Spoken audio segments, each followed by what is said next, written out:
जय श्री श्याम प्यारे बच्चों, स्वागत है आप सभी का आपके अपने YouTube channel Saraswati Educare centre पर। तो बेटा आज की क्लास में भी हम लोग अपना अकाउंटेंसी 12th का chapter admission of a partner उसी को कंटिन्यू रखेंगे बेटा।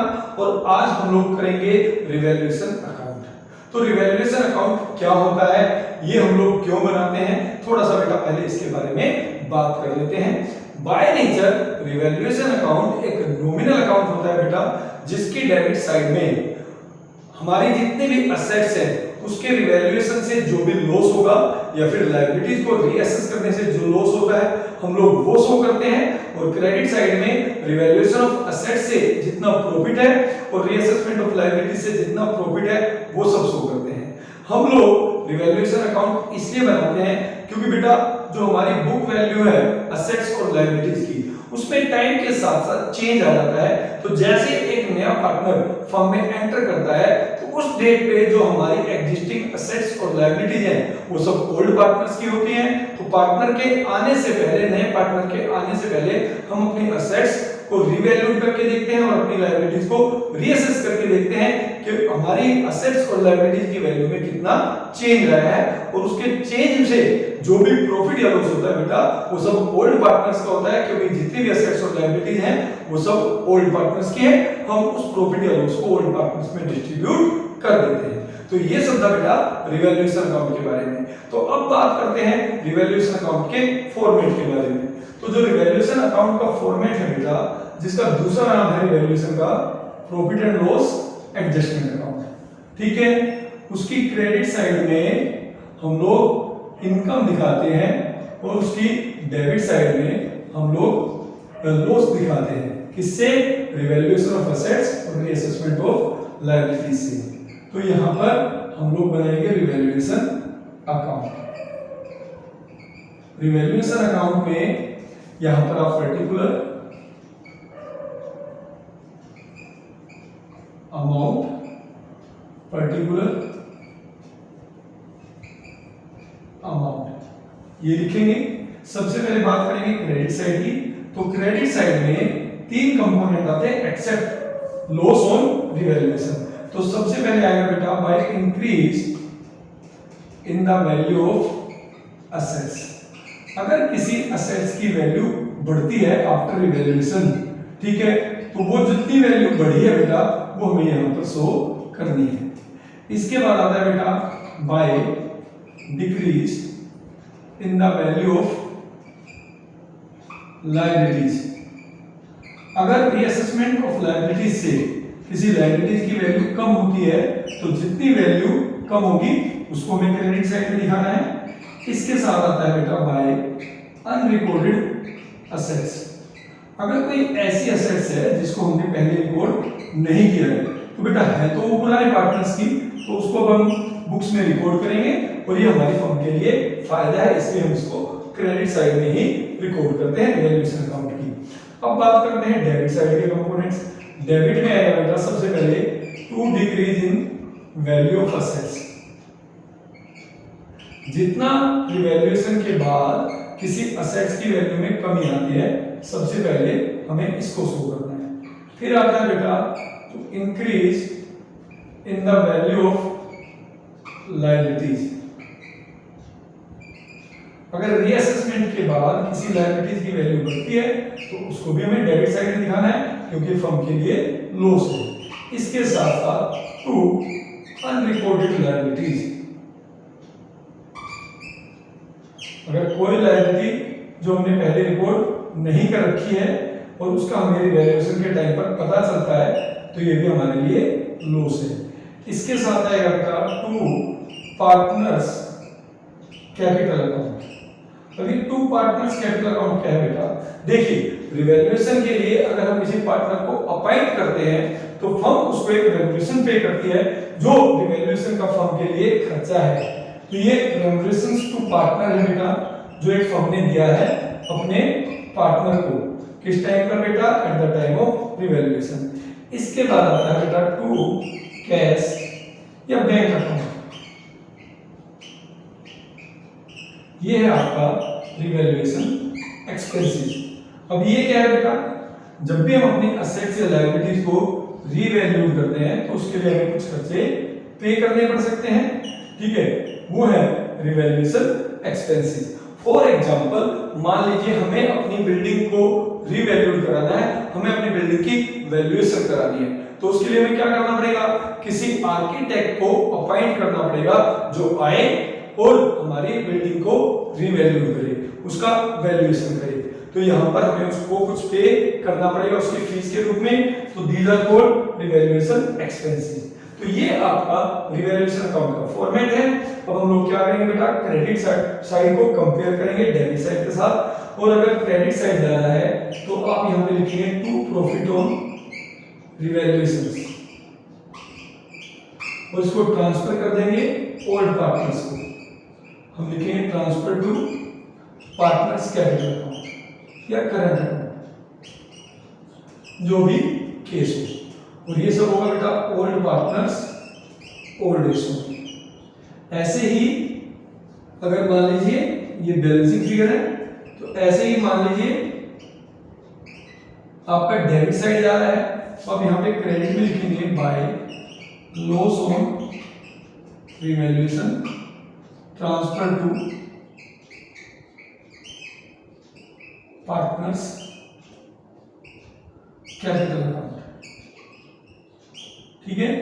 ये भी बैलेंसिंग फिगर होगा अगर डेबिट साइड ज्यादा होगी तो, और ओल्ड पार्टनर्स ओल्ड रेशियो में ये डिस्ट्रीब्यूट हो जाएगा, ठीक है बेटा। तो ये था आपका रिवैल्यूएशन अकाउंट। अब बात करेंगे कि क्या जर्नल एंट्रीज हमें पास करनी पड़ती है at the time of revaluation, क्योंकि देखिए इस चैप्टर में जो जर्नल एंट्रीज है 8 मार्क्स में वो बहुत इंपॉर्टेंट है, तो आपको हर टॉपिक की जर्नल एंट्रीज पता होनी चाहिए। तो बेटा अब बात करते हैं कि at the time of revaluation of assets and reassessment of liabilities हम लोगों को क्या-क्या जर्नल एंट्री पास करनी पड़ती है। तो सबसे पहले बात करेंगे बेटा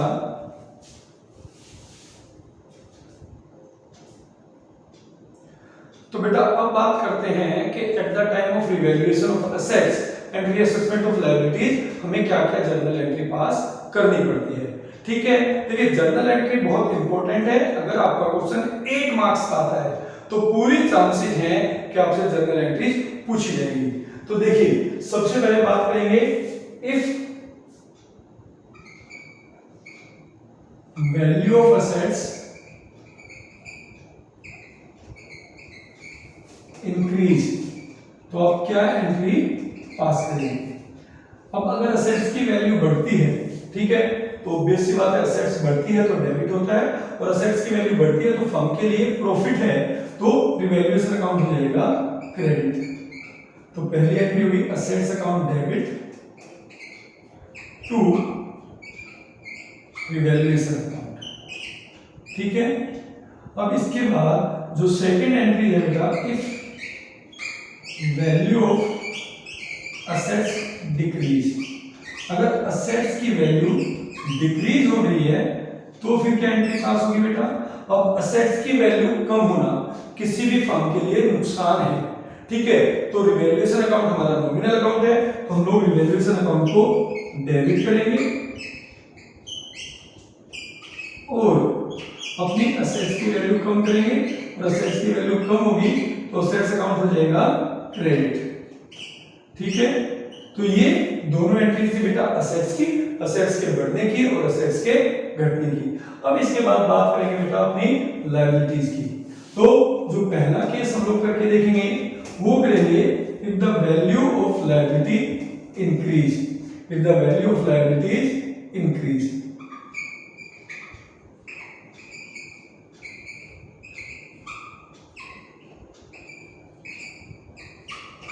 अब देखिए रीअसेसमेंट के टाइम पर अगर आपकी बुक वैल्यू जितनी दे रखी है लायबिलिटी उससे ज्यादा पाई जाती है तो फिर ये फर्म के लिए नुकसान है, और अगर लॉस है नुकसान है तो हमें रिवैल्यूएशन अकाउंट को डेबिट करना पड़ेगा, और हमें अपनी लायबिलिटी बढ़ानी पड़ेगी, तो लायबिलिटी बढ़ेगी तो क्रेडिट हो जाएगा, ठीक है बेटा।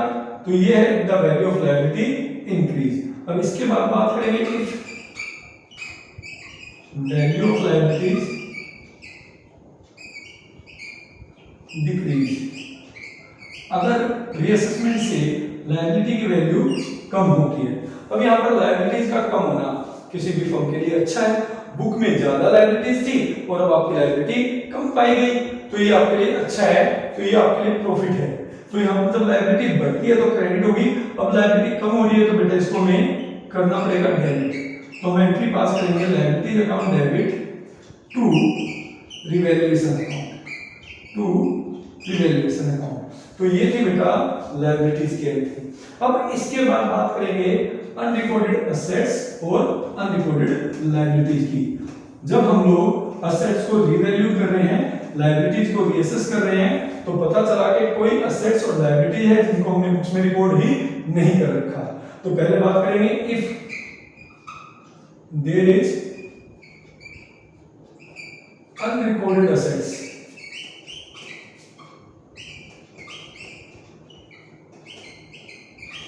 अगर कोई अनरिकॉर्डेड असेट्स है और रिवैल्यूएशन के टाइम पे उसका पता चलता है तो ये हमारे लिए फायदा है, हमारी फर्म की असेट्स बढ़ रही है।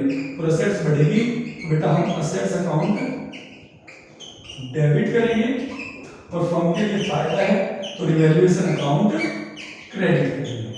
ठीक है, बट यहीं पे अगर बात करें if there is an unrecorded liabilities, कोई अनरिकॉर्डेड लायबिलिटी है यानी ऐसी लायबिलिटी है जिसको हमने बुक्स में रिकॉर्ड नहीं किया हुआ, तो बेटा ये हमारे लिए लॉस है। ठीक है, तो लॉस है तो हमारा रिवैल्यूएशन अकाउंट हो जाएगा डेबिट और हमारी लायबिलिटी बढ़ेगी तो लायबिलिटी हो जाएगी क्रेडिट। ठीक है, तो ये हो गया बेटा about unrecorded assets and unrecorded liabilities.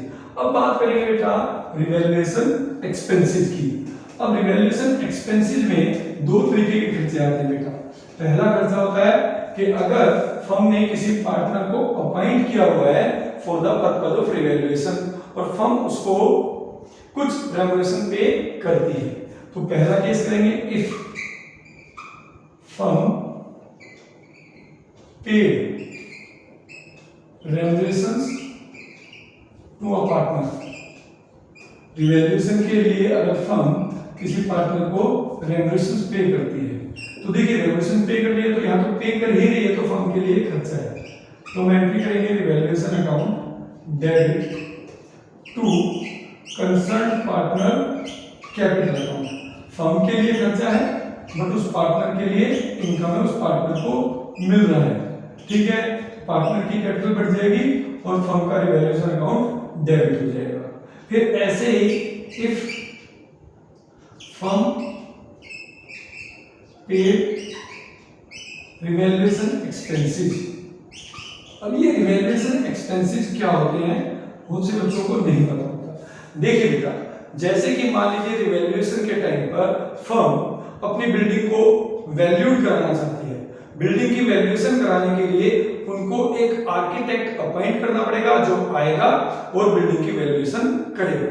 But बेटा there is nothing free in this world, वो उस सर्विस के बदले आपसे कुछ चार्ज लेगा। ठीक है, जो रिवैल्यूएशन एक्सपेंसेस कहलाते हैं। और ऑब्वियस सी बात है फर्म के लिए अगर रिवैल्यूएशन एक्सपेंसेस है तो हमारा रिवैल्यूएशन अकाउंट हो जाएगा डेबिट और फर्म से कैश या बैंक जो भी जाएगा वो हो जाएगा क्रेडिट। तो हमारी एंट्री होगी रिवैल्यूएशन अकाउंट डेबिट कैश या बैंक अकाउंट। ठीक है बेटा, ये किस चीज का है? ये है रिवैल्यूएशन एक्सपेंसेस की एंट्री। तो बेटा यहाँ पर हम लोगों ने सारी जर्नल एंट्रीज पास कर ली और सारी जर्नल एंट्रीज पास करने के बाद हमें क्या करना है, हमें अपने रिवैल्यूएशन अकाउंट की डेबिट और क्रेडिट साइड दोनों को कंपेयर करना है। अगर हमारे रिवैल्यूएशन अकाउंट की क्रेडिट साइड ज्यादा है तो इसका मतलब है there is a profit on revaluation, और उस टाइम पर हम लोगों को एंट्री पास करनी पड़ेगी revaluation account debit to old partners capital account या फिर करंट अकाउंट। और ये ओल्ड पार्टनर ओल्ड रेशो में एंट्रीज होगी। कब बेटा? ये है प्रॉफिट ऑन रिवैल्यूएशन के टाइम पर। और इन केस इसका उल्टा हो जाए, अगर हमारा रिवैल्यूएशन अकाउंट का डेबिट साइड ज्यादा हो और क्रेडिट साइड कम हो, तो बेटा ये होता है लॉस ऑन रिवैल्यूएशन। तो उस केस में हम क्या एंट्री पास करेंगे बेटा, ओल्ड पार्टनर्स